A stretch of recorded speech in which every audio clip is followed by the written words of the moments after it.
Hi everyone, so glad you could join us today as we journey through the pages of another informative weekend edition of Jamaica Magazine. I'm your host, Theodore Henry. We'll be looking at work underway to advance the development of the Bustamante Hospital for Children, as well as how to manage diabetes through healthy lifestyle habits. Sit back and relax for these and more wonderful features lined up right after this important message. The following is brought to you by the Office of the Prime Minister. I'm saying to every single Jamaican, you will decide how this pandemic ends. If you wear your mask, if you maintain the physical distance, and if you decide to take the vaccines when it is your time, the pandemic will end. But if in frustration or just ignorance, we do not take responsibility, then the pandemic could end badly, including the loss of more lives. The proceeding was brought to you by the Office of the Prime Minister. Effective August 23, all exporters requiring a certificate of origin from the Trade Board Limited must apply using the Jamaica Single Window for Trade, JSwift. This process not only saves time, but reduces the physical processing of numerous paper documents. Find out more in this next feature.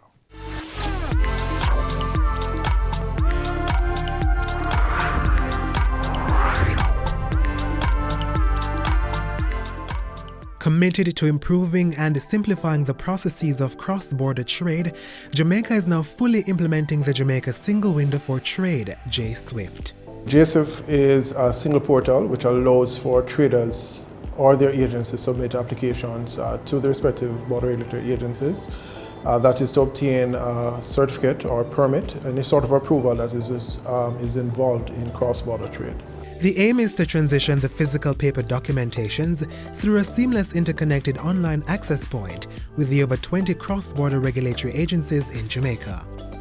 Effective August 23, 2021, all exporters or their brokers requiring a certificate of origin from the Trade Board Limited must submit their application using the Jamaica Single Window for Trade, JSwift. Therefore, all locally manufactured goods and agricultural produce for export must have an authorized certificate of origin. This is in order to access and obtain preferential treatment in other territories and markets. A certificate of origin is a declaration form indicating the country in which the commodity or goods are manufactured. This document also provides details about the product and the country it is being exported to. The JSwift system now brings a fully digitalized service where all of that can be done from the convenience, whether it is your home, your office, or wherever it is. And also the services that are being carried out by the respective BRAs, those can be fulfilled within the same ecosystem or same ecospace. And of course, the approved permit or certificate can be retrieved electronically. So there's no more moving in terms of physical dropping off of documents, etc. All of that is being done online. The Trade Board Limited, TBL, one of the authorized border regulatory agencies for approving certificates of origin, reviews the trader or agent application and grants approval. The trader or agent is then able to print the approved certificate of origin using the JSwift system.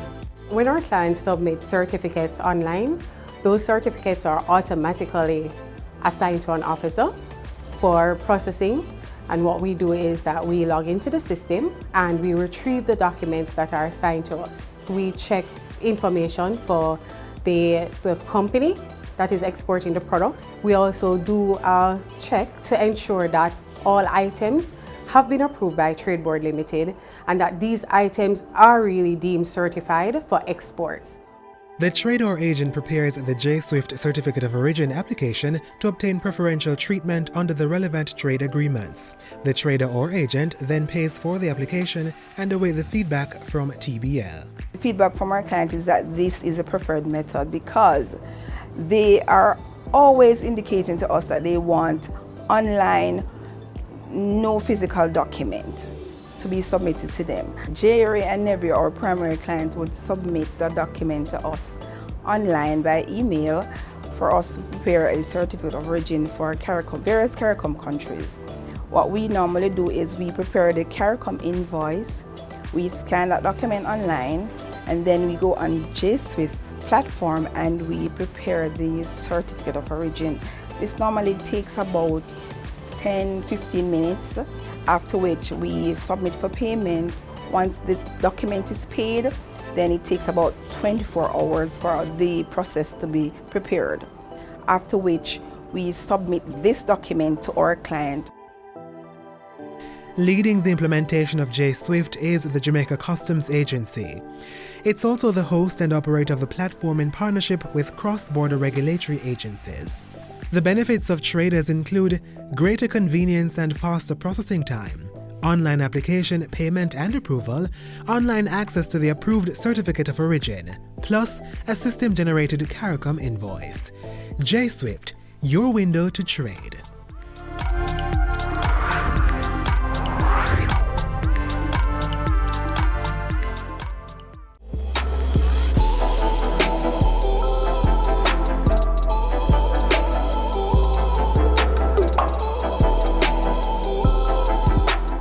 The foods we eat, our physical activity, rest and relaxation, along with pollutants in the environment, are all contributors to our personal health. For persons with chronic, non-communicable diseases like diabetes, it means you need to carefully consider lifestyle habits that will help you stay in good health. Learn more in this next feature.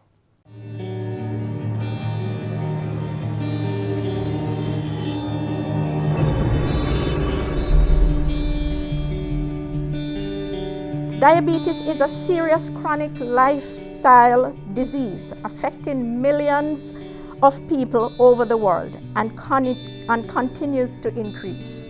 Diabetes affects how your body turns food into energy. It is a disease in which your blood glucose or blood sugar levels are too high, and glucose comes from the food you eat. Insulin is a hormone that helps the glucose get into your cells to give energy. Sometimes your body doesn't make enough or any at all, doesn't make any insulin, and so it doesn't use the insulin well. Glucose then stays in your blood and doesn't reach your cells. Over time, having too much glucose in your blood can cause complications. Example, situations with the kidney, heart disease, and so on. Although diabetes has no cure, there are steps you can take to manage your diabetes and stay healthy.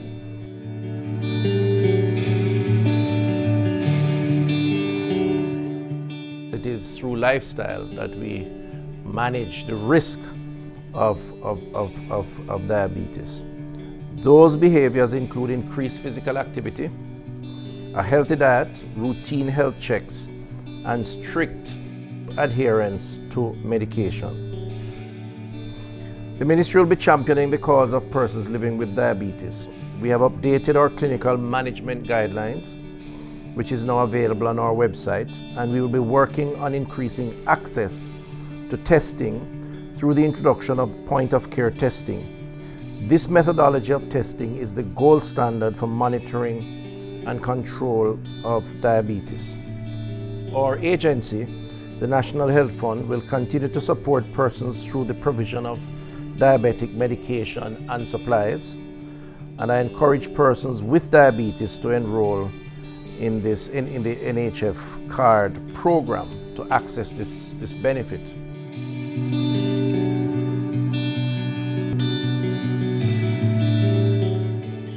The person with diabetes should really have an opportunity to sit down with a trained clinician who is able to help them to understand the concepts of diabetes self-management, education, and support.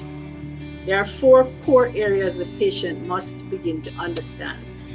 How and when to take medication. That's the first one. If you take insulin, then you need to know how does your insulin work and how do you eat in relation to the insulin. Then there are the people who have type 2 diabetes, which commonly start off with education on activity and just healthy nutrition. And then we add 1 of 5 classes of oral agents. And then we teach them how to make food, how to eat food. Also, we think of things like target blood pressure. Is your weight healthy, or do you need to lose a little weight? And most importantly, how do you feel? What is your quality of life? All of this is what we focus on.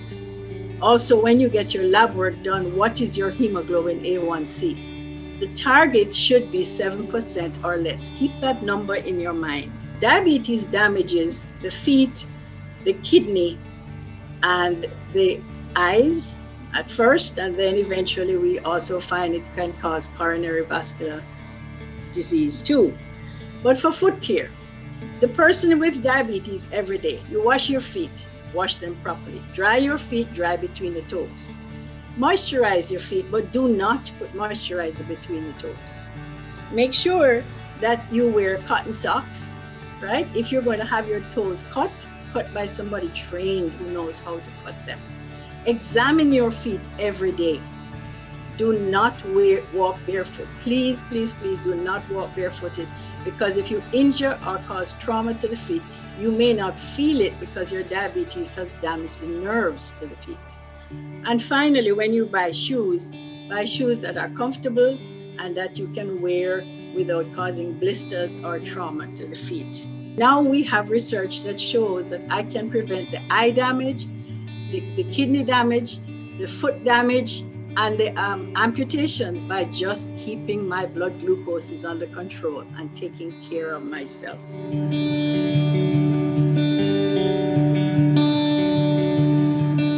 There's no such thing as a diabetic diet, but it's all about how much I eat, the timing of my meals. So it's your portion sizes is what is important. Now, what we do recommend is that persons eat at least 3 balanced meals per day and small snacks. Snacks usually mean smaller, more nourishing meals, which we usually recommend that it be your fruits, your vegetables, or you can also use your nuts.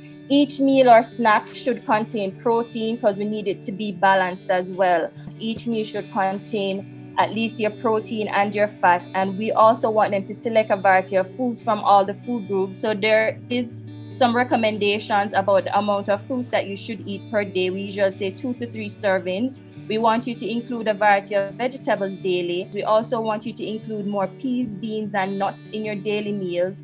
Reduce your intake of salty and processed foods, and to reduce your intake of fats and oils, and that of sugary foods and drinks. You aim for foods that have high sources of fiber, such as your whole wheat bread, whole grain rice, flour, more of your ground provisions. They will give you fiber, right? And that will slow down the rate at which your body breaks down the food, so you won't have a rapid increase in your blood sugar levels versus if you eat foods that are low in these added fibers.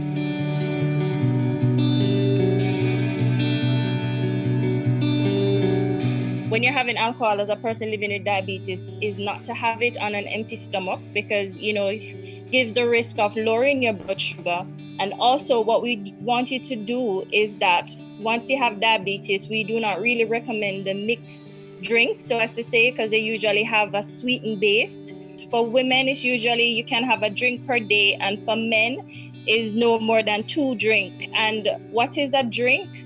Usually for beer, it's not more than 12 ounces. And for like a shot, is usually a shot, which is about 1.5 ounces. And for wine, recommendation is usually about 5 ounces thereabout.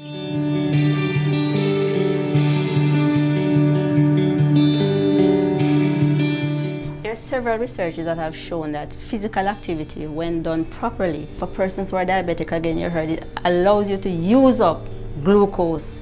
For children, the recommendation is at least 60 minutes, 5 days a week of moderate to vigorous activity, and it must be a combination of muscle and bone strengthening activity. That's the recommendation for our children. For adults, it's at least 30 minutes, 5 days a week to get some health benefit, meaning increase circulation, reduce stress. And for the elderly, it's at least 30 minutes, 5 days a week. If you're a diabetic patient, these are some of the activities that are very good for you. Swimming, jogging, dancing, these activities, they're not very vigorous. You maintain them at a low to moderate pace, and it's a very effective way of managing and controlling your blood glucose or your blood sugar. If you are going to start a physical activity program, that you check with your doctor before you start, because if you have a condition, if you're diabetic, hypertensive, you have any other medical condition, your doctor will determine the intensity level, the type of activities that you can do.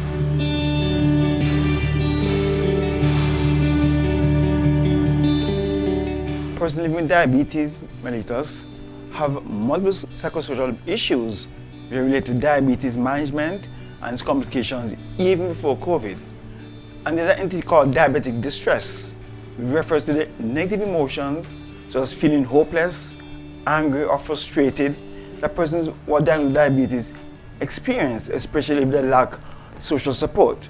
I must mention we have the mental health helpline, which is 888-639-5433, or simply remember 888-NEW LIFE, which is a 24-hour, 7 days per week psychological support produced by psychologists. When you call this number, they can provide emotional support for you.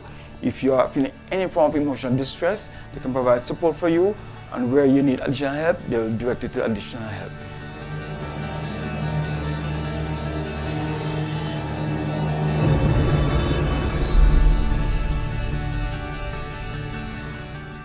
Is your facility approved for COVID-19 testing? The Ministry of Industry, Investment and Commerce, through the JANAC Accreditation or Pre-Accreditation Approval Program, validates labs and point-of-care testing facilities such as medical centers. Accreditation safeguards the quality of test results and consumer well-being. Use a JANAC accredited or PAP approved facility for your tests, and let's defeat COVID-19 together. Contact the Jamaica National Agency for Accreditation, confirming competence, providing confidence in the marketplace. Persons with disability can access assistive devices that make for a more able and independent living. Keep watching this next feature to learn more on what some of these are and where to get them.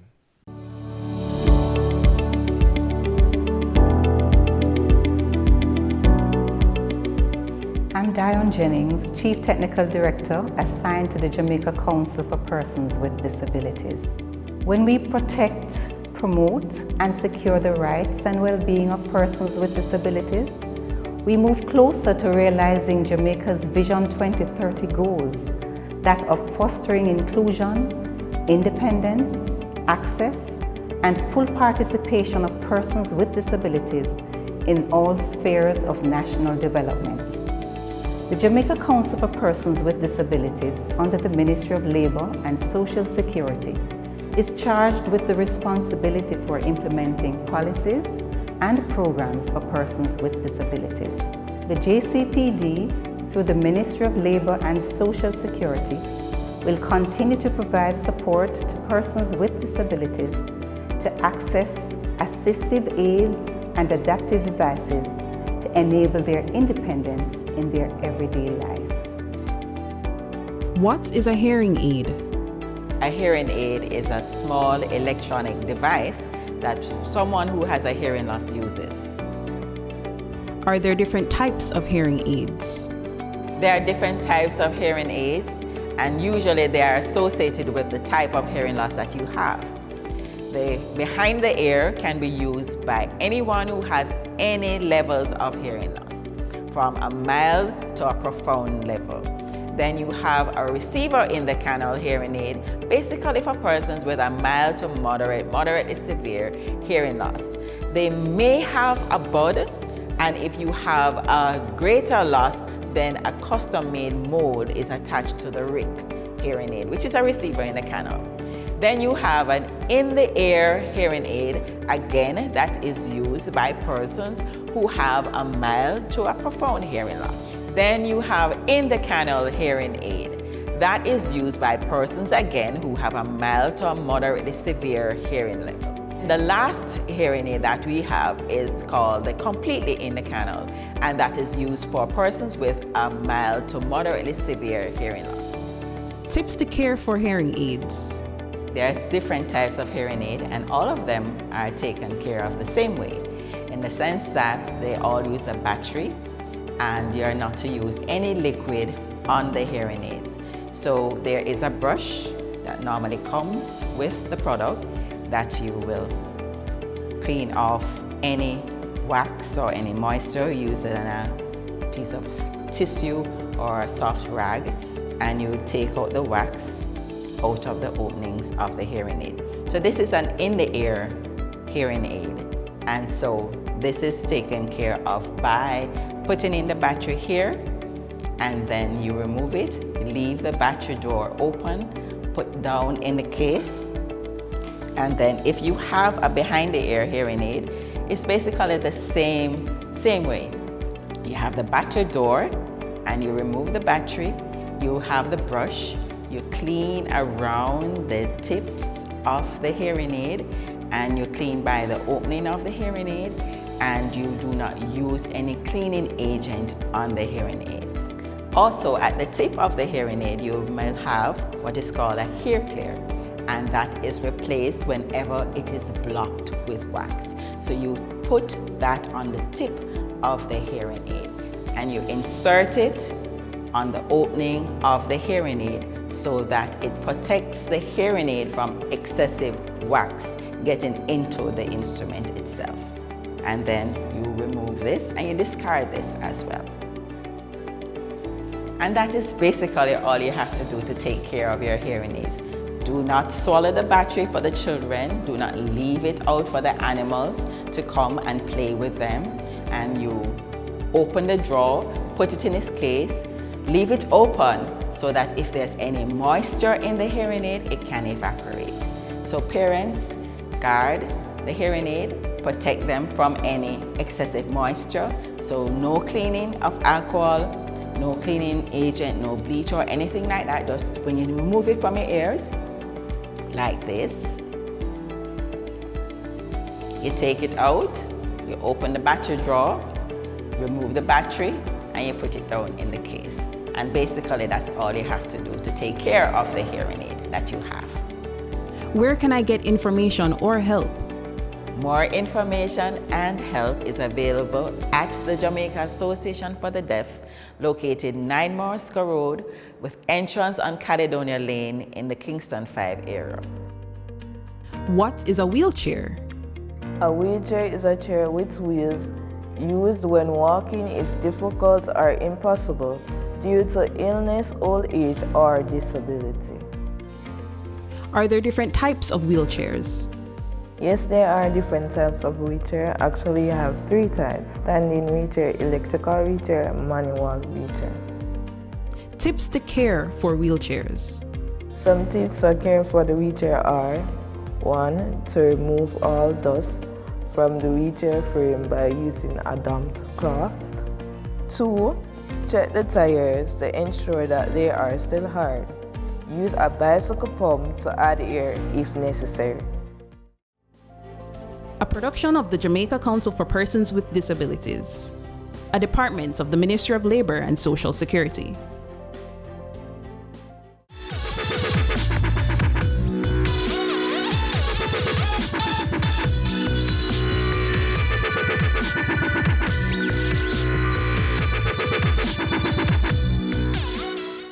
As we have seen in recent days, the 2021 Atlantic hurricane season is quite active, producing weather conditions with negative impact on lives and livelihoods. So as this season continues up until November 30, we all must prepare for the possibility of a storm at any moment. Part of that preparation involves knowing the meaning of terms used in disaster bulletins.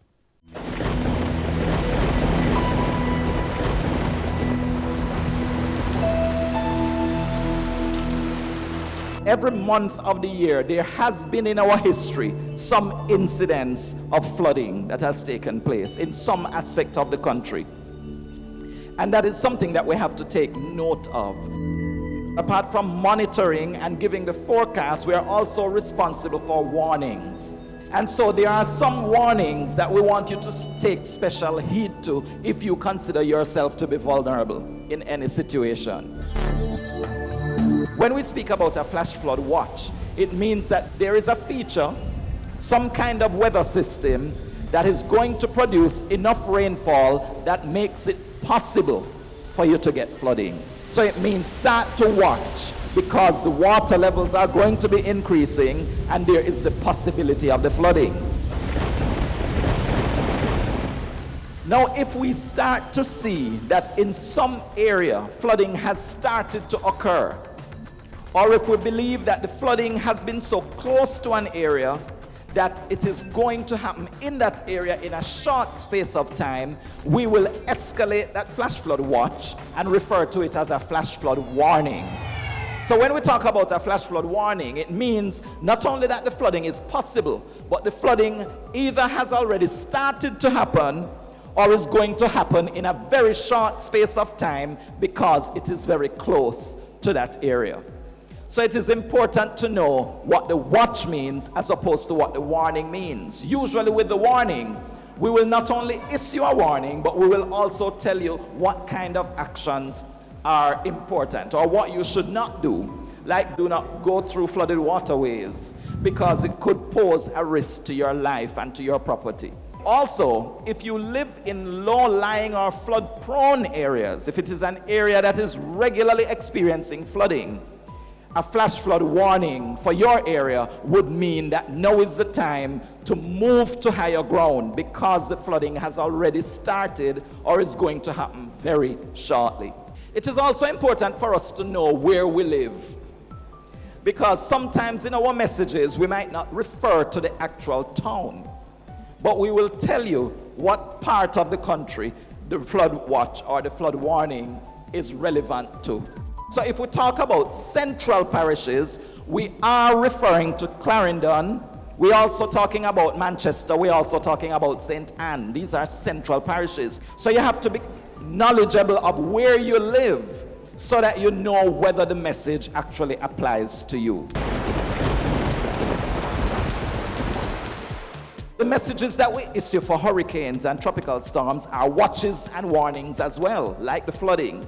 But in this case, for a tropical storm or a hurricane, when we issue a watch, it means the conditions that are associated with the storm or the hurricane are possible within a certain time frame. If you hear tropical storm or hurricane watch, you could get the impact of that system within a day and a half, 36 hours. If we mention that it is a tropical storm or a hurricane warning, it means that you only have 1 day before that thing can affect you. So we are moving to how quickly you need to make sure that you are prepared by naming it a watch or a warning. So the watch is the first level of the alert that there is something that is likely to affect you. But when we move to a warning, it means now is the time to batten down because you most likely are going to experience that storm or hurricane. We might have a tropical wave, which is the least of them, in that it can still cause a lot of rain and it can still cause flooding and devastation, but it will not have very strong winds associated with it. But then there is the tropical depression that is a little stronger because now you have winds that are moving with it, gusty winds, and it also has a lot of rainfall. Then you have tropical storms, which is a more severe kind of tropical depression because the winds are even stronger. And then if it gets even stronger, it could become a hurricane. So it's important that you have your radio and that your radio is battery controlled, not dependent on electricity, so that you can hear the warning messages that come from the meteorological service.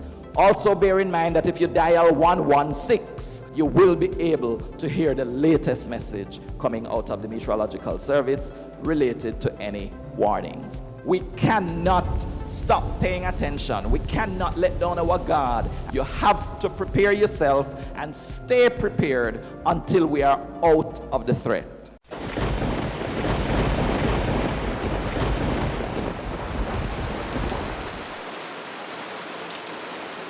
We are at the end of today's journey through the pages of Jamaica Magazine. We value your company, so be sure to join us again tomorrow for another show. Until then, continue to watch these and other programs by logging on to our website, which you can find at jis.gov.jm, or by subscribing to our YouTube channel. You can also find us on all the major social media platforms and through our mobile app that's both Android and iOS compatible.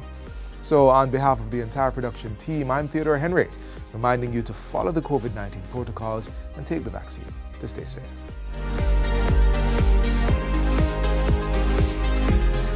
This has been a production of the Jamaica Information Service, the voice of Jamaica.